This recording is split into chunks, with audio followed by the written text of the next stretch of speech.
Hi there guys, I hope you are having a good day. Now we saw this video of a Tyson Fury running into the sea because he was doing that cold weather thing where it's like your cold body shock, so you go from one extreme to another. Apparently it's good for you anyway. Tyson Fury was doing that and he had those tight red trunks on and he didn't necessarily look in the best shape. But then again, does Tyson Fury ever look in the best shape? No disrespect, but he's not this guy who looks ripped and has six-pack muscles. He's not that kind of guy. He's the kind of guy who is very deceiving when it comes to that. He doesn't necessarily look in the best shape, but I guarantee you he could do 12, 15 rounds easy right now. So they are both training, Anthony Joshua and Tyson Fury.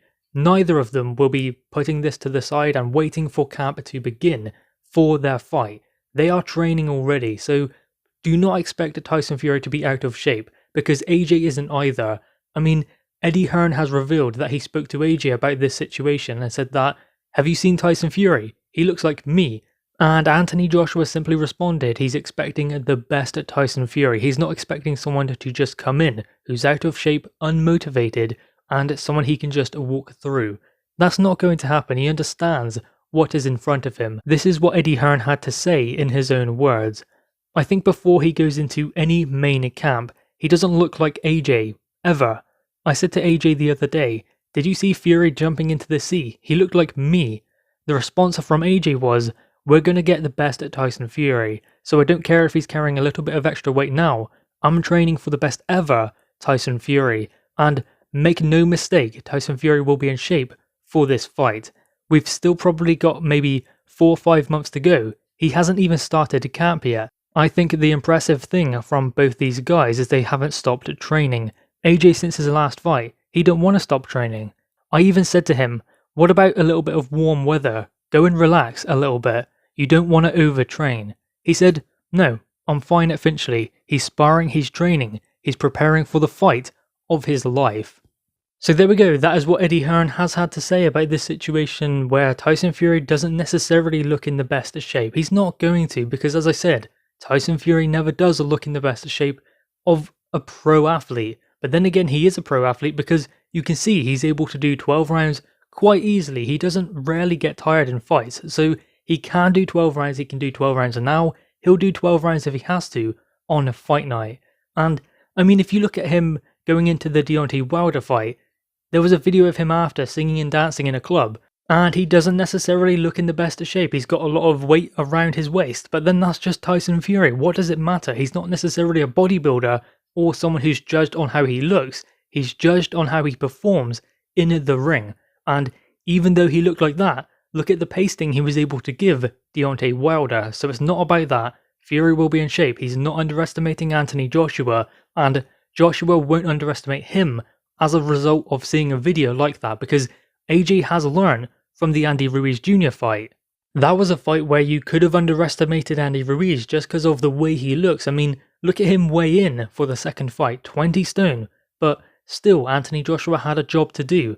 Ruiz is very deceiving as well as Tyson Fury with how he looks and how he performs in the ring. Tyson Fury is probably a higher level opponent than Andy Ruiz though.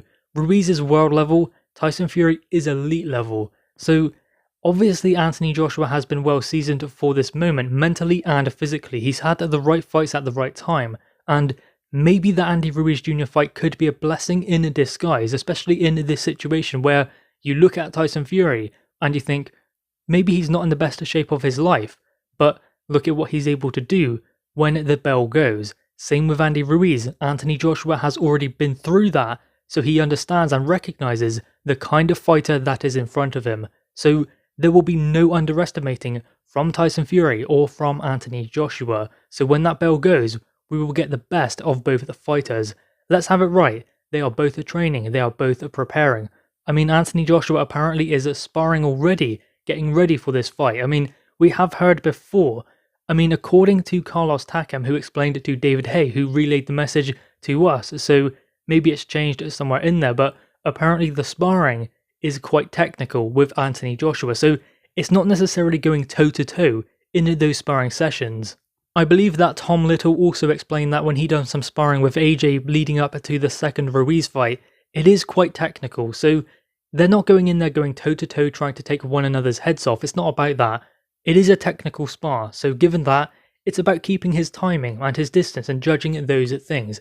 That will keep him sharp and ready for that fight night. So the sparring will get more intense as the camp progresses, although the camp hasn't even started just yet because we are months out. So as soon as training camp starts for AJ and Fury, they will up that sparring and maybe it will become a little bit less technical and Anthony Joshua will get stuck in with the kind of things that he needs to work on in preparation for Tyson Fury. Like certain things about his movement, about his irky-jerky style as labelled by Eddie Hearn, the punches that come from different angles, the variation from his jab.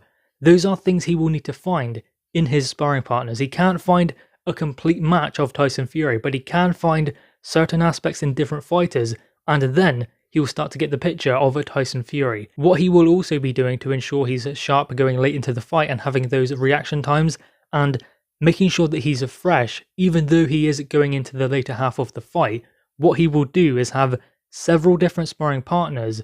Then he will do a couple of rounds or 3 rounds specifically, usually with one fighter.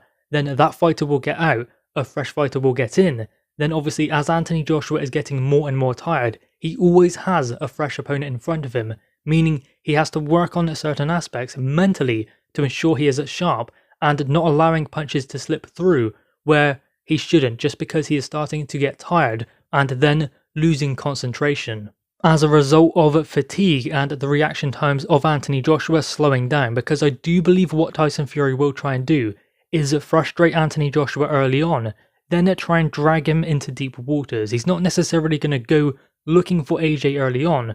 He will work down to the body, I believe. He'll want to drag Anthony Joshua, as I said, into deep waters, take him to a place where Anthony Joshua is uncomfortable and starts to burn nervous energy.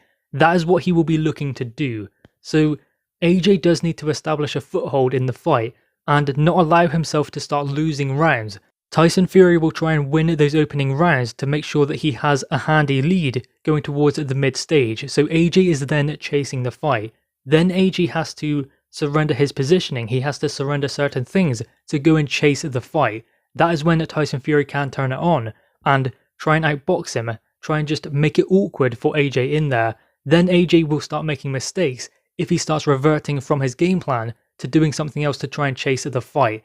That will be the game plan of Tyson Fury, I believe anyway. Obviously Anthony Joshua though has his own game plan that he will execute, and that might conflict with Tyson Fury's, meaning he's not going to have it all his own way, and make no mistake about it, Tyson Fury cannot do the same with AJ as he was able to do against Deontay Wilder. He will not even try that. He might say he will, he might say that he's going for the knockout early on, but I guarantee you that is not in his plans. He knows AJ will show more resistance than Deontay Wilder did because he has more things he can call upon when those things start happening. AJ is a power puncher, but he has power in both hands, great combinations and great movement and boxing IQ as well. Those are things he will use in the Tyson Fury fight. There was nothing for Deontay Wilder to revert to when the right hand didn't land and when he could not get that off. There was nothing he could do. Tyson Fury was able to break him down and stop him. AJ has other aspects to his boxing ability than Deontay Wilder.